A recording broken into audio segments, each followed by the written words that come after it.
kunendawo ethetha nesimo sakho ngoba izinto esidlula kuzo bathandekayo zinzima kakhulu kodwa asethathile umdala wesicubu yonke into uyaguqa asakuthatha yena zonke izinto zenzeka ngifuna silunge sonke noba icala ubhekane nayo wow uzothatha uthini nasiphi nice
this place in the mighty name of our Lord Jesus Christ. Amen. Hallelujah. Hallelujah. Hallelujah. Queen Julie.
Endaweni yethu malibonke igama lenkosi ngokuzithoba okukhulu ndibulisa iSGB yonke ndibulise uprincipal neSMT bulisa istaff sonke saseToli ndibulisa indwendo zethu kwelacala ndibulise abantwana nabazali abakhona nonke ndinibulisile bangcwele egameni kaYesu amen hallelujah Ngumntwana kaThixo ke ndenzelwe inceba nami ngenye imini. Amen. Detached ke mphathi wohlelo ndiyakubulisa nawe egameni lika Yesu. Ndibona iproducts zaseToli. uThixo ezinceda kule ndlela ukholwa. Abantu esasihamba nabo ngexesha lokufunda kwethu. Amen. Ndiyahalela abantwana aba bayeke ukungcola. lixesha lentshumayelo eli. Sibalulekile zonke into besenziwa apha. Kodwa lena nguyena ngqwedla ngokuthi utadobe core business. Namhlanje nguyena core business. Ndizokuthula isithethi sethu umshumayelo wosuku. Umuntu uThixo aye wamthemba ukuze aphathe umyalezo wosuku lwanamhlanje. Sive uba uThixo uhalela sithini Tata uJola. Sisikolo singumzi waseToli. Uyazalwa ke apha eSihlithu. Ufundile apha eToli. Grade 12 wakhe umpase eToli. Uhlala kwaGqathula umzi wakhe eyo. Utshatile ke. Yena nenkosikazi yakhe babefunda apha. Beyinxalenye kaSCO. Malibonke igama lenkosi. Unabantwana. Ungumfundisi ke. uThixo aye wasirayizela yena endaweni yaseMampondweni. Wathi uThixo xa khumbula isizwe samaMpondo naye wamchonga ukuze abe sisandla sikaThixo. Malibonke igama lenkosi. Shumayele kwindawo ezininzi esesithi xa simbona nasezifonini, simbona nasezithivini, sibe nebhongo, sibe nelunda. Sithi wena Thixo uyakwazi ukuyenza into. Hallelujah. Wayetithwa ngomemtsasaba sibulisile mambiko egameni lika Yesu. Uyinkokheli currently ya movement ebizwa ngoba nguBack to God True Christ Evangelical Crusade. Uhambe misa imvuselelo eyona ntshisekelo yakhe ke inkulu kukuwina imiphefumulo, kukuemptisha isihogo, kugcwaliswe izulu. Usuku nosuku xa ukhona umphefumulo awuwinele uThixo ulala peacefully, ngoba eyona mission nenjongo uThixo owamziselayo emhlabeni kukuba makazowina imiphefumulo for the benefit of the kingdom of God. Ngicela sibe ngenyawo ezoza ngaphambili umntwana kaThixo, umfundisi uXhingana, ndiceleze ngaphambili. Queen to lead.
Almighty Jesus, bayigameni lika Jesu Kristu waseNazaretha, Thixo olungileyo, Thixo ophilayo, Thixo ophakamileyo, akekho Nkosi yami uThixo onjengawe. Nkosi yami siyathoba namhlanje Nkosi yami emini egameni lika Yesu ukuze uthethe nathi uNkulunkulu wethu onamandla, ukuze uthulule uNkulunkulu wethu ongcwele inhliziyo yakho phezulu wethu ngegama lika Yesu Kristu waseNazaretha. Thetha izwi lakho Nkosi namhlanje egameni elika Yesu Kristu waseNazaretha. Izwi lakho liphilile, izwi lakho linamandla, izwi lakho linguwe Thixo wethu ongcwele ngegama lika Jesu waseNazaretha. Limkhali uNkulunkulu wethu onamandla, liloniwe lingaphezulu kwamakele onke alolo macala ngegama elika Yesu Kristu waseNazaretha. Nkosi yami alisebenze, alingabedluli lowa, alifike nakulowa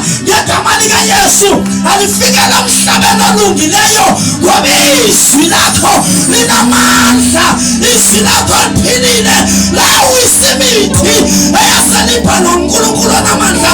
Namhlanje lidilize awusebenze ngalo ngendlela ephakamile, ngendlela enamandla ngegama lika Yesu uKristu waseNazaretha.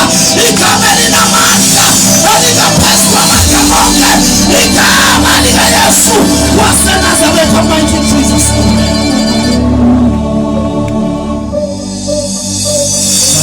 Sinike ithuba sibulise uprincipal wesikolo, otitshala bonke, otata nomama be-SAP, sibulise ilena zonke, sibulise indwendwe zalapha ekhaya bonke abakhoyo kule ndawo ngegama lenkosi yethu Yesu Kristu, amen. Sibulise ke ngokodwa umama uMsasa, okumama wethu kule ndawo. Sekuchaziwe ke into bandizalwa apha eSlito, waxhingana ifani, ndisindisiwe, ndamamkela uYesu nami waba yinkosi nomsindisi wempilo yami. Ndikhulele apha eSlito, ndafunda khona, ndazofunda nalapha eToli, ndaphuma ke ndafika apha ndisindisiwe, ndaphinde ndaphuma ndisasindisiwe. Ndiphume apha ngo-2002. Njengoba ndibheka apha nje ndineminyaka eyi-17 nditshatile nenkosikazi.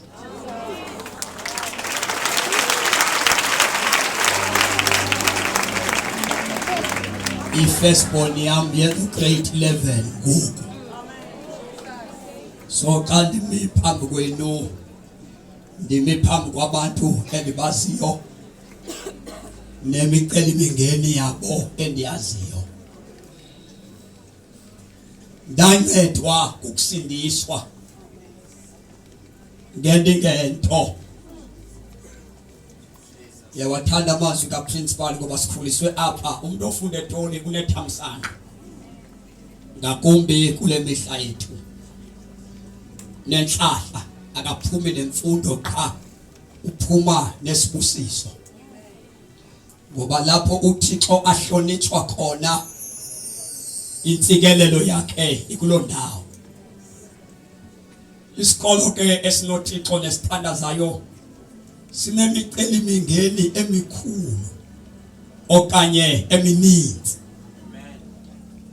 Umuntu ohamba noThixo uyachallengewa.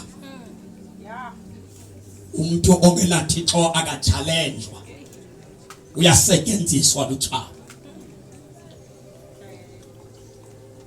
Esi sikolo ke sisikolo esaqamisa umthandazo.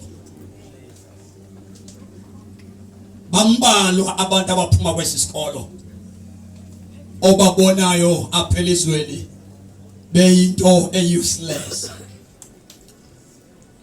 Ngoba esi sikolo sanika uThixo indawo yaso.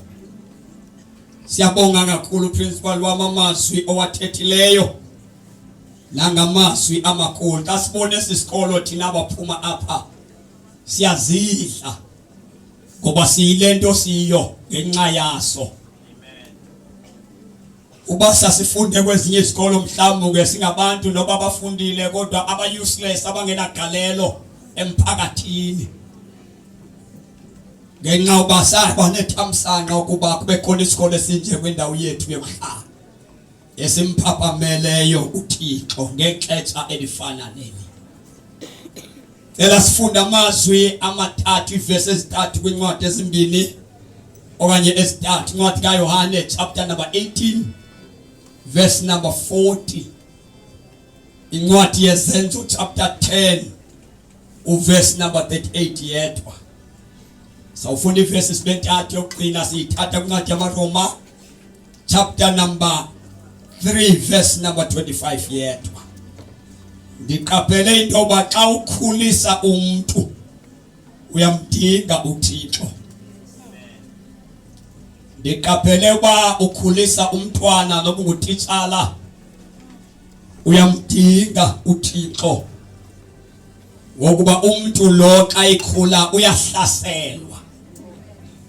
Umuntu uhlaselwa esesiswini, aphume esiswini sikanina ahlaselwe. Ndiqaphele into yoba oyena muntu ohlaselwa kakhulu emhlabeni yindoda. Indoda ayifunwa nokubonwa uSathane. ngokufuneka siyazi toba xa uma phambi komntwana Thixo wami ngamnye yiba nonxibelwano noThixo ongumbumbi walomuntu. Uthi kumbhali ukuba uYehova akayakhi indlu nokuba abayakhayo bayayakha, uthi iBhayibhile bayabulaleka. Ngiyayithanda lento ethi hayi ngoba yakheka kodwa aba bakhayo bayabulaleka xa engekho uYehova. Kuba ngaba ke isikolo akekho uThixo, lo titshala eme phambi kwalomfundi iyabulaleka. Ngoba izinto ezikhona namhlanje umoya ongcolileyo awuliwa ngamava ezinto ozibonayo. Moya okhohlakeleyo udinga ube nespirit esikuwe esingaphezu kwespirit ofacana nazo. Uyenzeka uba uthi utitsha umntwana kanti utitsha into eseyathathwa kudala. Ngeke uyiqondeke xa kanti nawe uempty ngokwasemoyeni, ugcwele ngokwasenyameni, unayo yonke into uhlohliwe kwasilela umoya wakho. Ngoba umuntu lo umthathu eyedwa, umuntu lo ungunyama, umuntu ungumoya, umuntu ungumphefumulo. Ezi zinto zontathu funeke zondliwe apha emntwini, ngoba uba kukhona engondlekanga kulo muntu omayo, kuba khona ukubetheka kule jeni yobubomi esibuphilayo. So kuze umuntu uphelele funeka uspirit wakhe abe strong, funeke usoul abe strong, kanti ke no flesh lo funeke ondleke. Now sofunda ke lamazwi akule ncwadi ka John chapter number 18 verse number 40. Ifundeka ke ngohlobo esiXhoseni esitsha.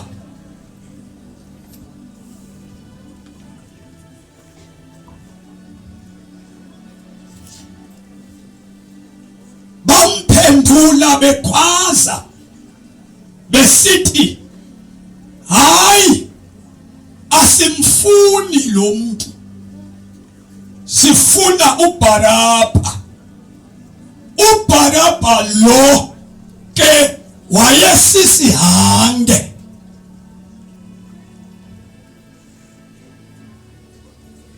Verse number 38 chapter 10 Izenzo.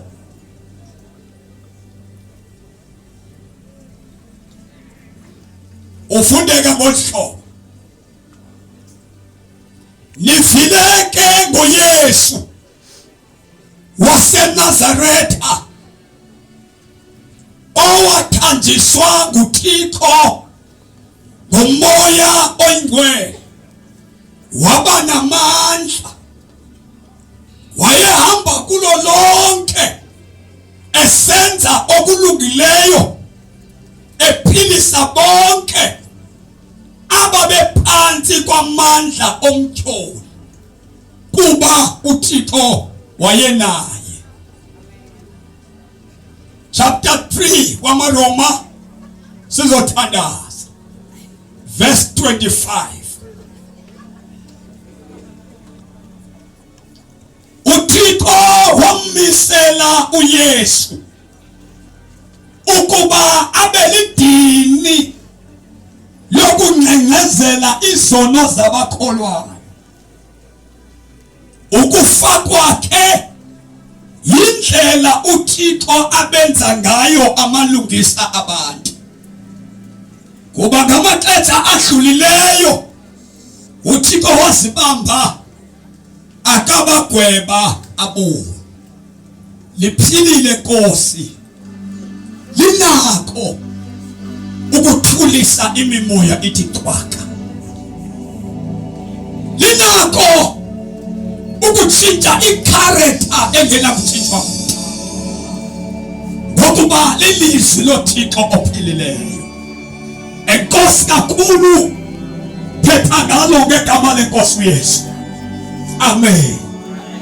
Asizothandaza kunombhalo esufunda njalo xa size emthandazweni wethu kuba uThixo uthe wavala izulu akayinethisa imvula phakathi kwabantu, wavumela injikitya yokufa baqwengana abantu emhlabeni ukuba abantu bam ababizwa ngegama lakho bathe bazithoba bandikhunga bafuna ubuso bam. Nayi ke eyona nto enditsalela kuyo, bashiya indlela zabo ezimbi. Ndiyakuva isezulwini xa abantu bam beshiya indlela zabo ezimbi, ngoba xa uzothandaza kuThixo akufani nokuthandaza kwezinye izinto. Xa uzothandaza kumdali wakho akufani naxa uzothandaza kwinto engenguThixo. Kukho indlela ezishiywayo xa kuyiwa emthandazweni. Abantu abaninzi bablame uThixo uba keva, abayiqondi intoba uThixo kuneposition ekufuneka ume kuyo xa uzoviwa uThixo. Kunendawo ekufuneka ubuye kuzo, ubuyele kule ndawo khona uzovula umlomo uthethe noThixo.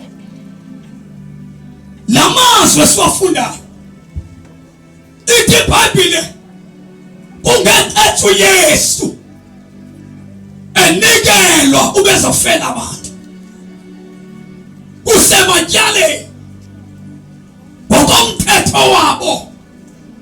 Kwakukhulula ibanjwa libe linye ligoduke xa kuyipasika. Bayabuza ke ukumka ndinikhululele bani? Babini amabandla, elinye lingene ngokubulala lokuhlupha abantu emphakathini, labanjwa ngenxa yezigimagiba zabo. Elinye alenzanga nto, alonanga mntu, alibulalanga, alihlanga nto yamntu, alihlukumezanga mntu emhlabeni. Bantu abantu bomhlaba asimfuni lo mntu, lulungileyo simfuni, lungabulalanga mntu asimfuni, lungarephiyo simfuni, lungadlanga nto zethu simfuni. Sikhetha lusibulalayo, sinika uBharabha.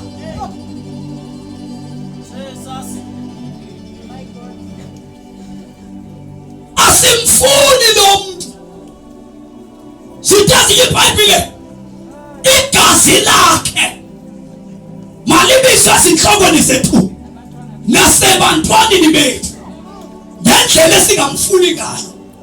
Sikolela isitalekiso, sifunyane sithi sithole nakabantwana bethu. Kukho indoda amadoda ebukelwe phansi emhlabeni. Kukho indoda amadoda evusa imizi efileyo, ejongele phansi esizweni. Bantwana bamkhona indoda engajongwayo, elahlelwe phandle. Abantu bathusa abantu abahlulekeleyo, bayiyeke le ndoda. Asimfuni lo mntu, sinikeni isihange sethu.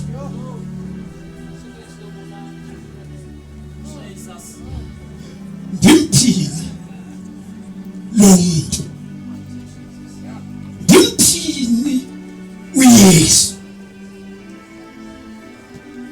siyazibethelela emnqamlezweni legazi lakhe siyalisusa enhlokweni yakho kumkha awunatyala ngokufa kwakhe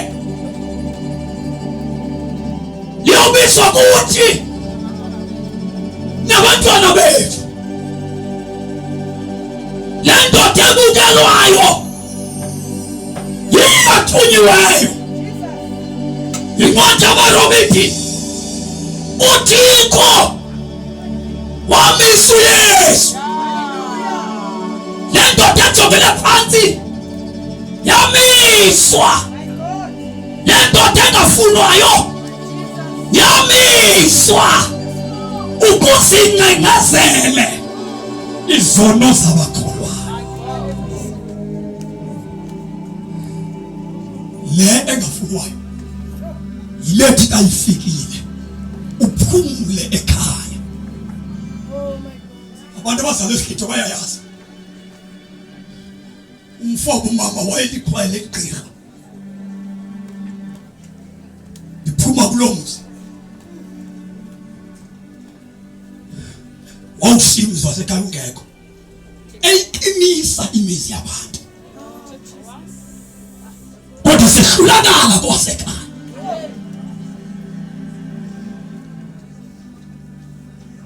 waphupha naye ungaqinanga umzi wakhe kwakuthi kuthethwa ukuthi wasaqalekiswa le nto ndiyiyo ndafuna laa ndoda yabukulwayo le nto ndiyiyo ndafumana indoda yajongelwa phantsi yafika loo ndoda isiqalekiso esasikoba womkhulu isiqalekiso esafumana umama sithi kasifika kum ndifumana indoda enamandla siqhawuke ukuze ndibazalayo ndingabazaleli under the curse yoyodwa enamandla ukukhawulisa curses yoyodwa enamandla ekhawulisa iqalekiso ube indoda ekhululekileyo ube indoda ephumeleleyo akunandaba ukuthi uzalwa ngubani ngoba isiqalekiso asihloniphi umuntu isiqalekiso asinqandwa imfundo isiqalekiso sibakho ufundile isiqalekiso asiva nto ingathethwa phezu kwakho kukho indoda elithi iBhayibhile yamiswa bayayifuna abantu bayayithanda bayithanda yamiswa ungaya enkonzweni ngeke ukhululeke abantu bambeka phansi uYesu babheke kubaprofeti bamsiye uYesu bafuna amadoda ehlulakeleyo abantu bathusa abantu kunokukhetha uYesu unethamsanqa othephila kwelilizwe engekahlangani nabantu ahlanganiswe noYesu iqhawa inamandla nabefundisi abanamandla nabaprofeti abanamandla kodwa uYesu